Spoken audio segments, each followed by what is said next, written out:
Good morning. Sunday, and I'm out on a different perspective of the middle fork of the Flathead River.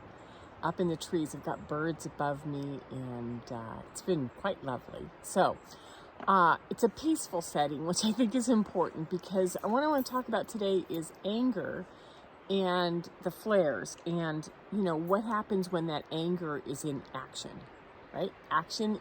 So think anger, flares, and action, and let's bring those together, okay? So we've been experiencing, and if you go through the last couple of weeks, some consistency in repetitive solar flares. It isn't like there's a solar flare in the news or on Facebook posts anymore. It's like how many today and what levels are they? So they've been hanging out in the high C class and M class, and last week we had an X class. So they've amped up, and they're bigger in frequency, and we're adapting, which is the best. We've adapted, we're learning, we're putting the pieces together. And all of this is shifting us on physical levels. It's shifting our bodies, it's shifting our cells, it's shifting our environments, it's shifting nature, it's shifting everything on a physical level and an energetic level, right? So what's happening is, as these things are shifting, we're now starting to feel the action of the changes. So the changes are shifting, they're changing, they're ending, they're dropping, they're beginning. And some of us are going like too fast, way too fast. Or some of us are going right on time, look at this happening. And some people are saying, wow, it's just too slow. I want this all to happen faster. So, put your own perspective on this. And before we go into sort of what the action is, what I want to do is point out that because we have this intense increase in pulsing through the solar flares, right, and the geomagnetic storms, we are feeling like we're under a pressure cooker. Something's going to burst. Something's going to happen at some point, because we're sort of amping up the frequency.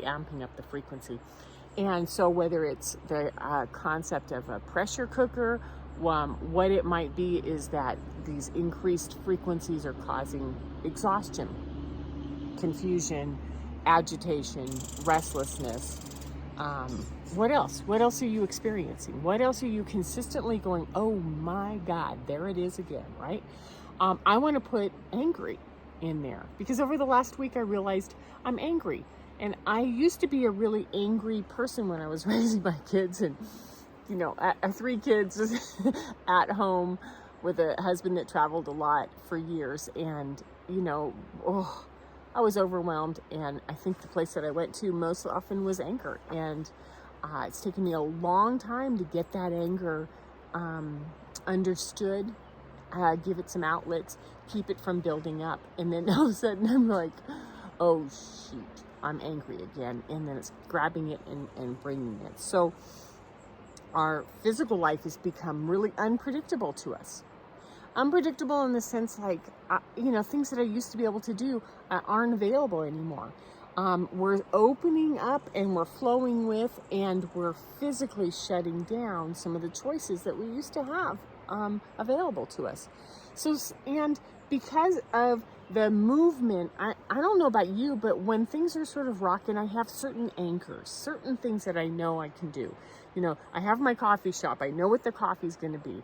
I have a show I can watch. I have a specific routine at home with my morning tea.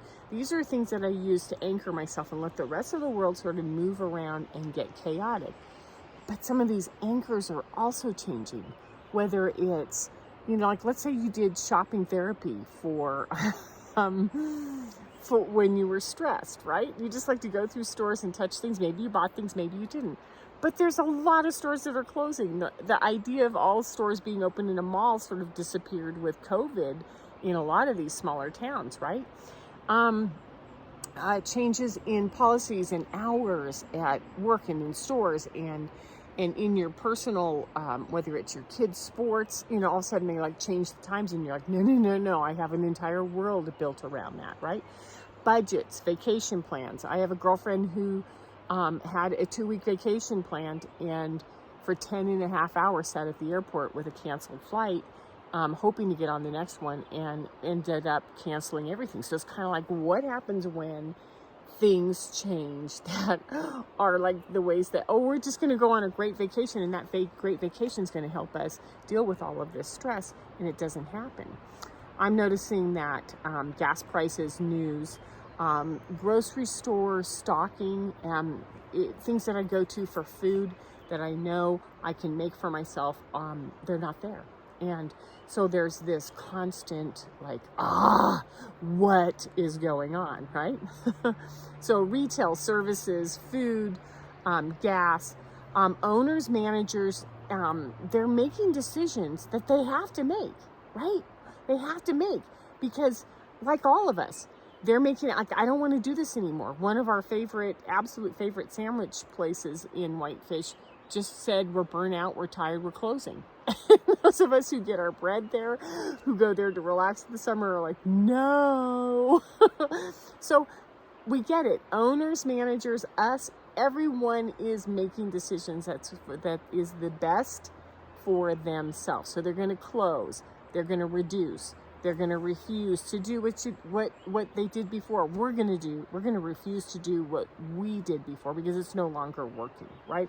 So we're adjusting. So things that we used to know, the health food store is changing, this store is closed, the gas prices are up, you can no longer park here to go into this location, and you're just like, how many more of these changes can I take? And it's fueling action of fire, right? So the story that I would put in there is that I have pretty restricted food issues, and there are some things that I can sort of cheat and get away with on the fly. But I'm really good at packing and being prepared. So if I'm going to go to work all day, I've got snacks and I've got lunch. And sometimes I'll start somewhere and I'll run out of time, or I'll stay longer, and I'm like, I need food. And there are like 3 places in the entire valley where I know I can get good, healthy, pre-made food for me when I'm hungry, right? And one of them is this coffee shop that always has these paper wrapped sandwiches. They're not the best as far as health for me, but they are also inexpensive, available, and they're always there. So if I'm in that angry, hangry place, I pull in and I get this sandwich, and then I'm like, thank you, thank you, thank you, right? Well, this little local place here in Columbia Falls just decided one day that they didn't have the staffing anymore to make the sandwiches. And I walked in and I'm like, oh, where are the sandwiches? And I'm hungry, right? And I'm angry and I'm behind schedule, or I need to get some fuel in me so I can get back on schedule. And this part of me just is like, what are you talking about? Where are the sandwiches? And this beautiful manager behind the counter was like, well, our chef doesn't have time to make them anymore because we're shorthanded. And if you call us 2 or 3 days in advance, we'll always have sandwiches for you. And I looked at him and I was like, rawr, I don't know 2 days in advance when I'm going to need, because that's why I pack my lunch. And then I just had to go, oh, there is the anger that I've been feeling and seeing in road rage, in honking, in all sorts of things that are just like a little edgy right now. And I was like, there it is. This is what we're going to talk about on Sunday. So watching this flare up go over a sandwich, right? And then to be able to just go, I just did that to you. I'm really sorry. This is what's going on. I'm hungry, and you're my go-to. And I'm frustrated and sad and hungry, right? And I'm sorry. I'm sorry I did that to you. So anger is a secondary emotion. It usually comes from when there's agitation, frustration, there's a buildup of pressure, and we're all in it. Things are changing rapidly. So I think now's the time for self-awareness of the fact that, like, oh, this is where I'm going. And to do is that love for ourselves and love for each other, because the only way we're going to get through this when things are amping up and changing rapidly around us is to go into it with kindness, which is, it's different. How are we going to do this? How are we going to do life right now when it's different? And how can we be kind and loving to each other. So I have 5 tips for you today. Before we get going on the tips, again, I am coaching. I have a waiting list for October while I'm up here in the mountains playing. So if a lot of this is reaching out to you, get on my waiting list. And if you have examples or other things you want to add, by all means, put them in the comments, because the comments have been really active on these videos on solar flares. So the first tip, we're all in this together, right? We're absolutely all in this together. We're exhausted, we're confused, we're restless, we're agitated, we're frustrated, whether it is, parent to child, child to parent. We've got agitated, cranky, hot, frustrated kids who are being triggered because it's vibrational. And that's the thing we really want to pay attention to, is we're all in this together and it's vibrational. So whether it's with your partner, your coworker, a buyer to a supplier, customer service, we all are having our own experiences. And I think the only thing we can do is deal with our own and then be accountable for how we influence someone else's field vibrationally. So like when I was at the coffee shop, when I had this moment, this flare up of like, are you kidding me? I had to go like, calm it down, bring it back in, and rectify what just happened between me and that person with kindness, right? Number 2, the changes are going to rattle the strongest of us. So don't think that you're imperviable to this or impervious to these changes. They're going to affect you in different ways. They affect all of us in really different ways. So as we're beginning, these changes, they're just starting.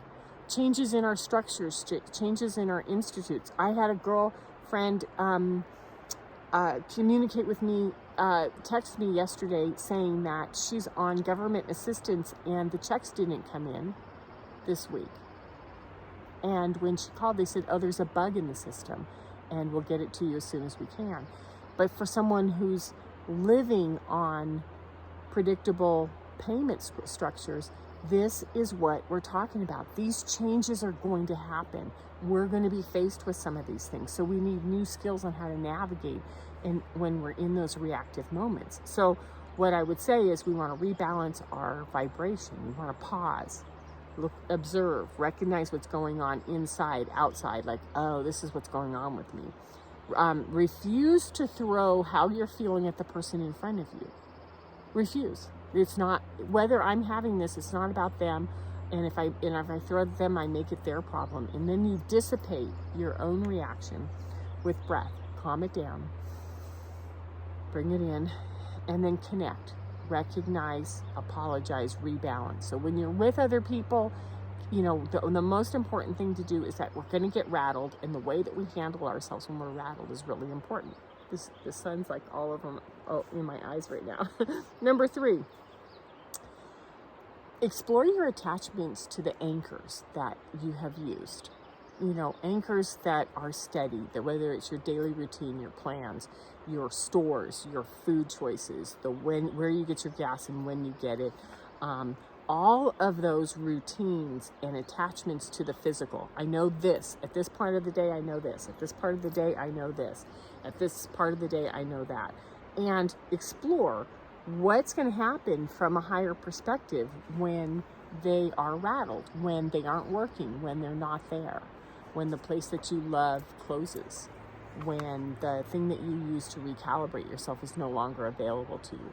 Because what we want to do is go, oh yeah, and then that just happened. So we're aware of it, right? And we're in the flow. Number 4, increase your flexibility and adaptability. Go to higher perspectives, relearn what you can do. Well, if that doesn't work, then what's another thing that I can do? And hop and adapt from thing to thing, knowing that not your old ones just may not be there forever, and that you need to adapt.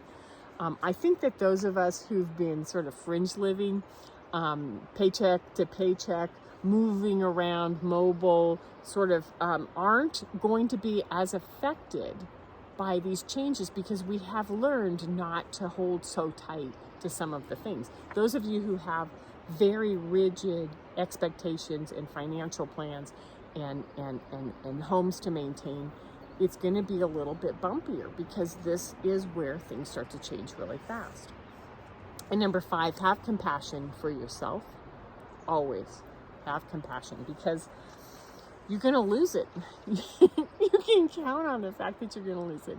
How you recuperate from, when you lose it, when you get out of balance, when something freaks you out, how you regather, how you reconnect, how you review and reform. Oh, that's what I did there, is where we need the most amount of compassion. And when you see somebody do that, catch themselves and revamp it and turn it around, and you're like, I just saw you do that. That was awesome. All right. So kindness, compassion, expect change, and put comments down below so we can talk about this. Take care. Bye-bye.